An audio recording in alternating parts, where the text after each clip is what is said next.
서울 외곽 순환도로 아침 햇살이 막 비치기 시작할 무렵 한 남성이 갑자기 쓰러졌습니다. 이웃들에게는 낯익는 얼굴, 늘 정정하던 김씨였습니다. 이른 나이에도 활기차게 산책하고 식사도 잘 챙기던 분이었죠. 그런데 가족들이 말하길 김씨는 평소 특정 음식을 유독 좋아했다고 합니다. 그 음식이 어쩌면 그의 건강을 조용히 갉아먹고 있던 건 아닐까요? 우리 식탁 위에는 겉보기엔 평범하지만 속으로는 건강을 무너뜨리는 음식들이 숨어 있습니다. 오늘은 그 중에서도 생명을 위협할 수 있는 식품 6가지를 순위 형식으로 알려드리려고 합니다. 특히 1위는 많은 분들이 건강식으로 믿고 드시는 음식인데요. 차례로 소개해 드릴 테니 끝까지 봐주시면 감사하겠습니다. 6위. 달콤한 가공빵의 함정. 서울 도봉구의 김 어르신은 몇 년 전까지만 해도 매일 아침 커피 한 잔과 함께 단팥빵이나 초코빵을 즐기셨습니다. 귀찮은 아침, 손에 묻지 않고 간편하다는 이유로요. 하지만 건강검진에서 혈당 수치가 급격하게 올라와 있다는 결과를 받으셨습니다. 빵 하나쯤이야 했던 그 습관이 사실은 혈관을 굳게 만드는 원인이었던 것입니다. 초코크림빵 하나에는 각설탕 10개 분량의 당이 들어 있습니다. 거기에 마가린과 슈트닝, 정제 탄수화물이 더해지죠. 이 세 가지가 함께 섞이면 부드럽고 달콤한 조용한 폭탄이 됩니다. 아침마다 이런 빵으로 식사를 하면 혈당이 급격하게 오르고 떨어지며 몸의 균형이 무너집니다. 잠시 배는 차지만 금세 허기지고 피로가 몰려오는 이유가 여기에 있습니다. 당장 증상은 없지만 혈관은 하루하루 조금씩 굳어갑니다. 5위. 캠커피와 과일 주스. 서울 은평구의 박 어르신은 하루에 캔커피를 두세 캔씩 마셨습니다. 물 대신 기분 전환 삼아 운동 후에 말이지요. 하지만 혈당과 간 수치가 비정상적으로 높게 나오면서 그 습관이 문제로 드러났습니다. 캔커피 한 캔에는 각설탕 7에서 8개의 분량의 당이 들어 있습니다. 게다가 방부제, 인공 감미료, 향료가 함께 들어가서 간에 큰 부담을 줍니다. 여기서 무서운 것은 바로 혈당 스파이크인데요. 혈당이 순식간에 치솟았다가 급락하면서 관이 지치고 결국 당뇨병으로 이어질 수 있습니다. 제로 칼로리니까 괜찮겠지 하는 말도 위험합니다. 최근 연구에 따르면 인공 감미료 역시 장내 세균 환경을 파괴하고 장기적으로 대사질환에 영향을 줄 수 있다고 합니다. 대신 아침에는 무가당 보리차, 운동 후에는 카페인 없는 따뜻한 차로 바꿔보세요. 며칠만 지나도 몸이 한결 가벼워지는 것을 느낄 수 있을 겁니다. 우리 몸은 지금 마시는 차 한 잔으로도 달라질 수 있습니다.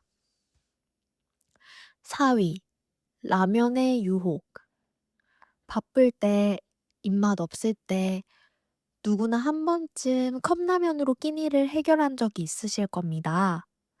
의정부의 박 어르신도 퇴직 후 혼자 지내며 컵라면으로 하루 한 끼를 대신하곤 하셨습니다. 하지만 혈압이 급격하게 오르고 부종이 생기면서 병원을 찾았죠. 원인은 바로 나트륨 과다 섭취와 영양 불균형이었습니다. 라면 한 개에는 하루 권장 나트륨 섭취량의 절반 이상이 들어 있습니다. 게다가 산화된 식용유, 향미 증진제, 조미료까지 더해지면 혈관이 손상되고 위험도가 높아집니다. 라면을 완전히 끊을 필요는 없습니다. 일주일에 한 번 대신 채소와 두부가 들어간 저염의 국물 요리로 바꿔보세요. 작은 변화지만 혈관이 가장 고마워할 것입니다. 3위는 햄, 소시지, 베이컨입니다. 전라북도 익산의 이 어르신은 아침마다 베이컨과 햄을 구워 드셨습니다. 단백질 보충용이라고 생각하셨죠. 하지만 콜레스테롤과 혈압 수치가 모두 비정상적으로 상승했습니다. 세계보건기구 WHO는 햄, 소시지, 베이컨을 1급 발암물질로 분류하고 있습니다. 그 이유는 보존제와 색을 유지하기 위해 넣는 아질산 나트륨 때문입니다. 이 성분이 체내 단백질과 결합하면 니트로사민, 즉 위험도를 높이는 발암물질로 바뀝니다. 대신 단백질이 필요하다면 햄, 소시지, 베이컨이 아니라 삶은 달걀, 두부조림, 닭가슴살이 훨씬 안전합니다. 혹은 가공육을 꼭 드셔야 하는 상황이라면 무첨가 표시 제품을 선택하고 한번 삶아서 조리해서 나트륨을 줄이는 것도 좋은 방법입니다. 2위는 시판 반찬의 착각입니다. 마트에서 사는 고등어 조림과 튀김, 잡채. 집에서 하기 번거로우니 이걸로 대신하자 하신 적이 있으시지요? 부산의 한 어르신도 그렇게 드셨다가 혈압 상승과 부종으로 병원을 찾으셨습니다. 이런 반찬류는 대부분 과도한 염분과 당류, 그리고 재사용한 산화 기름을 사용합니다. 보존 기간을 늘리기 위해서 각종 첨가물과 화학 조미료도 들어가죠. 겉보기엔 건강한 반찬 같지만 실상은 염증을 일으키고 간과 신장에 부담을 주는 조용한 독입니다. 튀김이 먹고 싶다면 기름기가 적고 튀김옷이 많은 얇은 제품을 고르세요. 조림 반찬은 물에 한번 헹궈서 드시는 것도 좋은 방법입니다. 원재료가 단순한 생품을 고르는 습관, 그것이 몸을 지키는 첫걸음이 될 수 있습니다. 1위, 시판 야채 주스의 진리. 많은 분들이 깜짝 놀라실 순위인데요. 건강을 위해 일부러 마시던 야채 주스? 사실은 가장 조용히 건강을 해치는 음식입니다.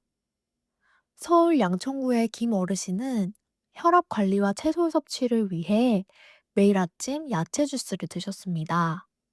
하지만 혈당 수치가 오히려 높게 나왔습니다. 이유는 간단합니다. 첫 번째로는 가열 살균 과정에서 영양소가 대부분 파괴됩니다. 둘째로는 당분이 과도하게 많습니다. 한 컵에 각설탕 6개에서 7개 분량의 당이 들어있는 경우도 있으니까요. 셋째는 나는 잘 챙기고 있다는 착각을 만들어주는 것 때문입니다. 이 착각 때문에 씹는 채소를 오히려 덜 먹게 되고 결국 식이섬유 부족, 장 기능 저하, 변비로 이어집니다. 정말 마시고 싶다면 무가당 무첨가 제품을 고르고 식이섬유가 살아있는 스무디 형태를 선택하며 매일이 아닌 보조수단으로만 활용하는 게 좋을 것 같습니다. 결국 좋은 방법은 단순한데요. 직접 씻고 직접 씹는 진짜 채소를 드시는 겁니다. 건강은 어느 날 갑자기 무너지는 게 아닙니다. 매일의 습관이 쌓여서 만들어집니다. 오늘 영상에서 살펴본 6가지 음식, 이 중 하나만 줄여도 변화가 시작됩니다. 아침밥을 주먹밥으로, 아침빵을 주먹밥으로, 캔커피를 보리차로, 라면을 채소국으로, 야채 주스를 샐러드로 바꿔보세요.